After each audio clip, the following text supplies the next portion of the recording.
We'll guide you through how to use Google Docs on your desktop. If you find this helpful, consider subscribing and liking the video. First, open your web browser and go to docs.google.com. If you haven't already signed in, you'll need to log in with your Google account. Once you're in, you'll see the Google Docs homepage with a list of your documents if you've created any before. To start a new document, click on the blank page with the plus sign labeled blank to open a new document. This will open a fresh page where you can start typing right away. You'll notice a toolbar at the top with various options for formatting your text. You can change the font, size, and color of your text. If you want to make your text bold or italic, simply highlight the text and click the corresponding button.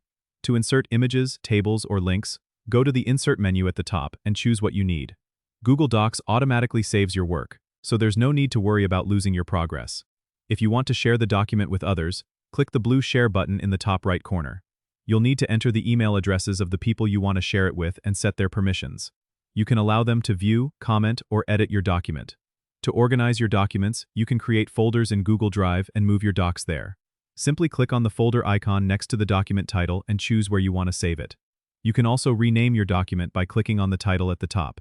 Remember, Google Docs works seamlessly with other Google services like Google Sheets and Google Slides, making it a powerful tool for collaborative work.